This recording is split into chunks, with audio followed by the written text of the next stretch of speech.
Hey, how's it going? It's Lockdown here. I hope you are all safe and well in these strange times. Today I've decided to do a bit of a track breakdown on my semi-recent release, Back and Forth. I decided just to break this one down. I had a few pieces of good feedback, and I've seen it still floating around the charts. At the moment, I think it was a couple days ago. It was still in the top 10.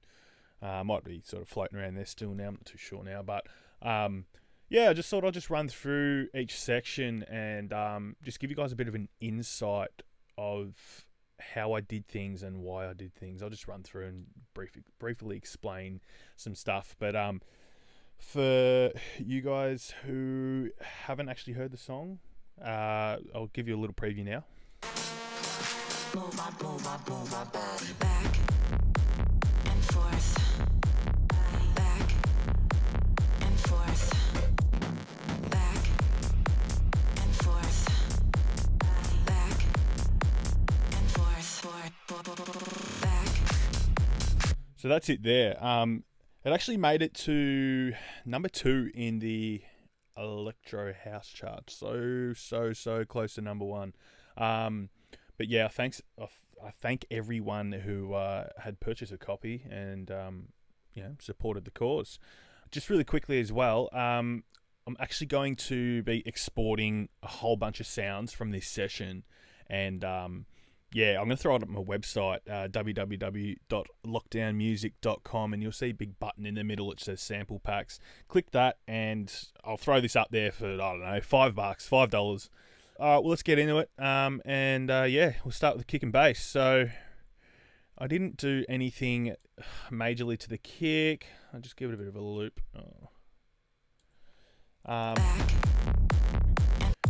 So you got your generalized punchy kick, raise some highs, saturated. Cut some muddiness out of this little 300 section, I'm pretty sure. Yep, 300. Generally a fair bit of build up in those areas, all across any kind of project. Also added some compression, catching some peaks, limiting, etc. I use an LFO tool to shape kicks. Sometimes after you compress and all that stuff, it boosts some frequencies. This is just to cut those tails off, just to make sure that it doesn't clash with the bass. Moving on to the bass. Got a few layers here, starting with bass top. Cool little preset, little Nexus preset, monoed, and then cut off some highs, cut out the sub, and then I've re-imaged them. I can bring that up. Re-image them. Some people might call this a bit harsh with, going 100% on that sort of region, but you know what? It is what it is. So, that's about it, I think, with that one. General LFO tool, not sort of cutting completely out of where the kick is, but there's not too much going on there anyway, so what do you know? Then we go with the sub. So it's pretty push sub. Not to mention, I do things really differently now. I don't actually cut this little section out anymore. I just feel like it's good to have it, so I'm going to throw that back in there. Probably re-release a tune now. But yeah, I've got a Moog Subsequent 25 that I do my sub basses with, and it works really well. Nice clean samples. But yeah, I've got obviously this ducking the kick, so the kick and bass are working pretty good.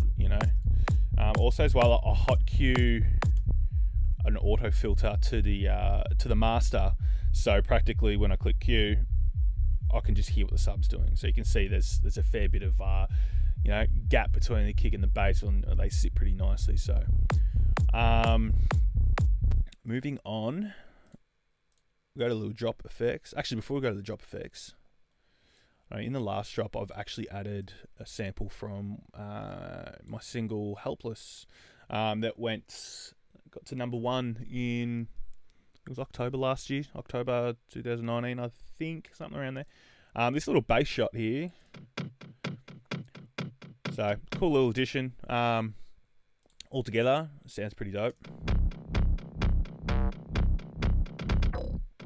So yeah, cool little thing there. Moving on, drop effects. So this is actually really interesting. I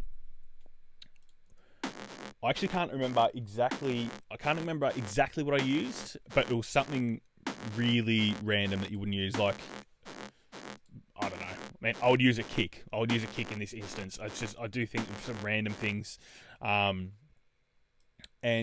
generally that's where cool stuff kind of arises, because you're doing stuff that you don't usually do, and in result of different sorts of effects, stuff like that. You can come up with some pretty cool sounds. And so what has happened is, I've done one of those. That was one of those instances there where I came up with this cool little sound that slots in pretty well. Cool little addition to the drop. So moving on, we get to the drums. So generalizing. So as you can probably see as well, everything's grouped and everything's neat. So then that way I'm not looking at 56 channels in a row. That way I can quickly navigate through my project and find certain things I'm looking for. I just find it a lot easier to work with, and I've said this a few times in a couple of live interviews and all that stuff, that this would be one of my first tips. It's really easy to get lost in your own projects, especially also if you're collabing with people and you're sending stems across, or sending projects across. It's just hard sometimes. I find it pretty hard sometimes to get my head around other people's stuff. So a bit of snare rolls, just doubling up on the snare rolls, using the sampler. Find using the sampler, when you start pitch bending, it comes out a lot cleaner. I think it's the same one, this one. Oh, that's the same one, yep. Sampler. I've gone for a generic kind of a house loop. I don't really see too much house loops getting thrown around in the harder kind of genres. Just a little bit of an EQ cut. The old wheel clap. Don't know if it's really wheel clap or someone's just labelled it wheel clap. I don't know, but someone's given it to me from years ago. Hi-hat. Just pushing up the highs a little, probably too much, but you get that. Overall, with the group, I like to affect the groups also. A little bit of hot tubes, a little bit of cutting some stuff, and taking the subs out, because you don't want subs in your shit, in your hi-hats and that. Moving on, found this little guitar stabby thing. I've kind of mimicked like a Joel Fletcher kind of vibe with this one. I don't know if he actually does this. I don't know if he actually uses guitars in like the instance of his drops and stuff like that, but to me it kind of sounds like it, and I've subtly thrown it in.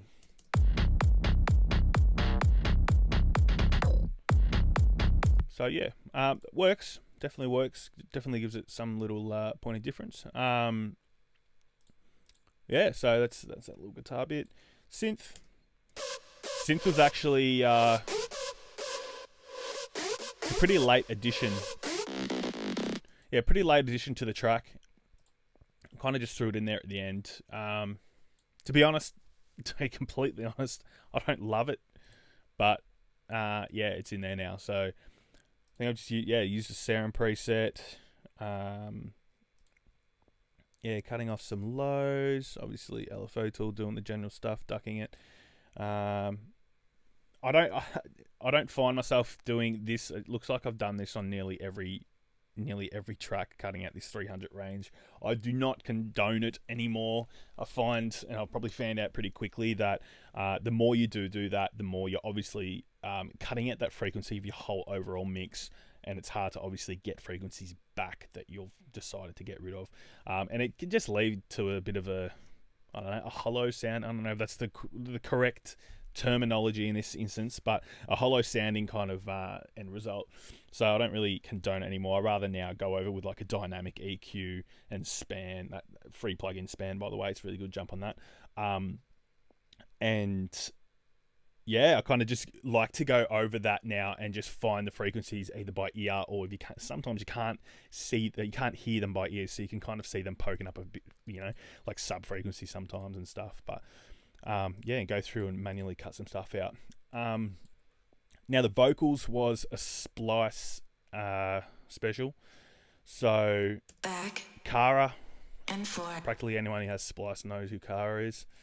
I wasn't actually going to use this vocal, but I designed the track around this vocal. So I was going to get it re-recorded, and then I suppose I just didn't. So I don't know. I like this one too much, and yeah, it worked out pretty well. Some heavy processing going on, and I don't know if it's all needed now. But yeah, some heavy processing going on this vocal.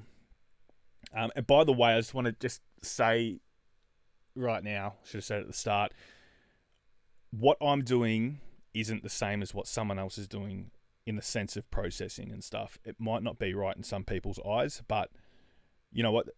Rules are made to be broken at the end of the day. I don't go by, rules written in stone with music production. And I don't think anyone should realistically. That's how you end up creating your own sound if you just do what you feel. I mean, obviously there's some black and white rules to that. So, don't reverb subs.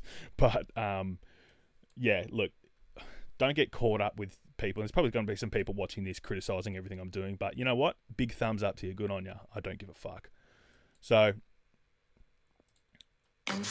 going through this vocal.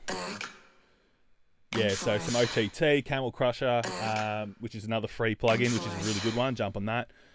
Some light reverb, which now I'll be doing some reverb.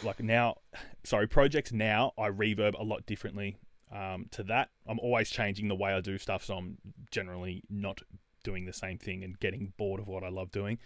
So here as well, just doubled it up. Thrown, I think, little altar boy on it, I'm going to assume. Oh, no, I didn't. No, there you go. Down pitched it, 12 semitones. Played around with the formants. What about here?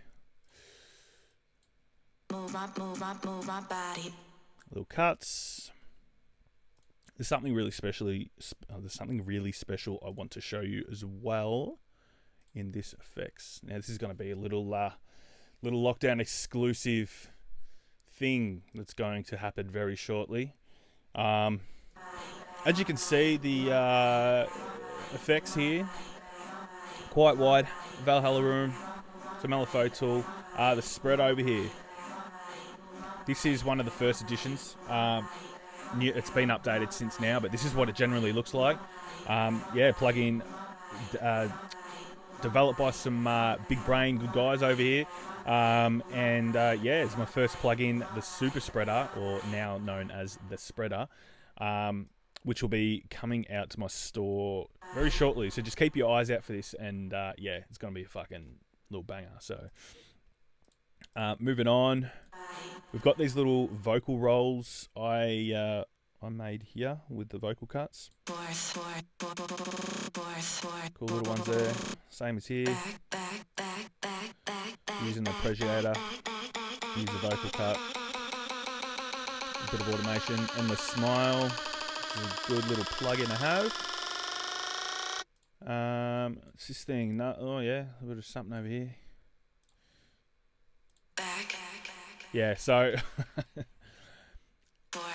I can't, for some reason, I don't know why, I cannot work out delays. So I just record my delays. I resample them and all this stuff. Yeah, look, I don't know. Don't ask me. I got no idea why I can't do it. Just can never get my head around it for some reason.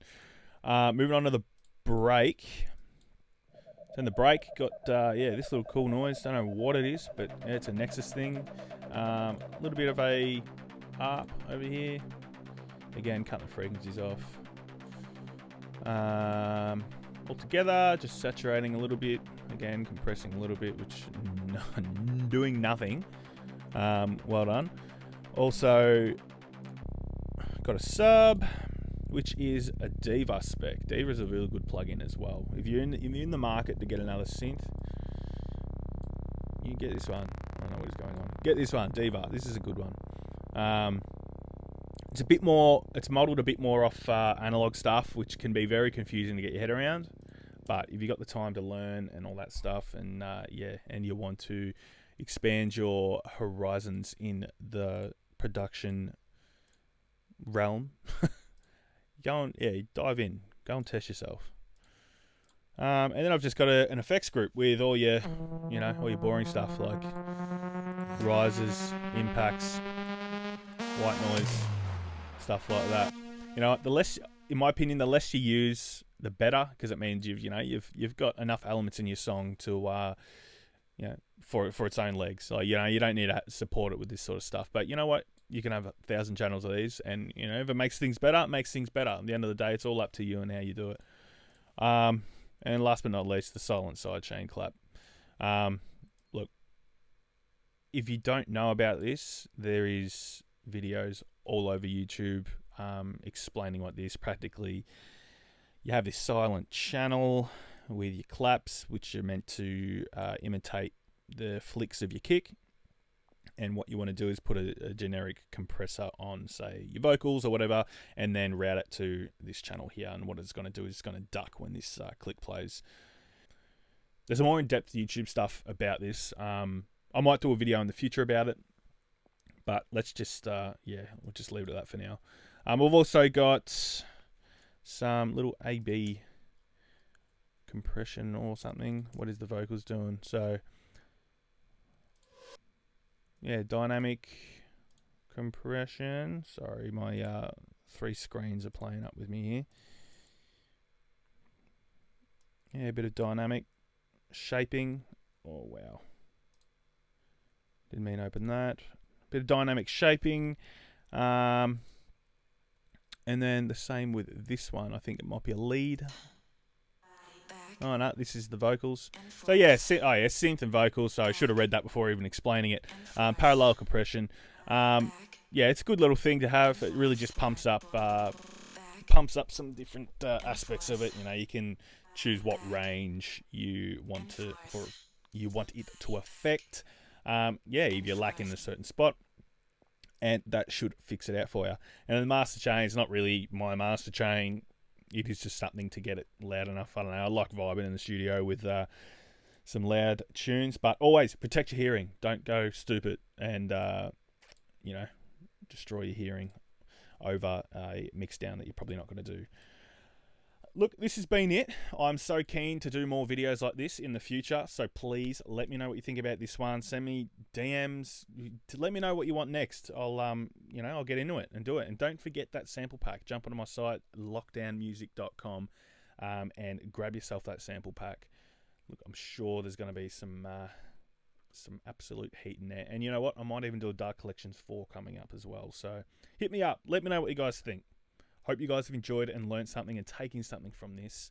I will see you around in the future. Stay safe. Peace.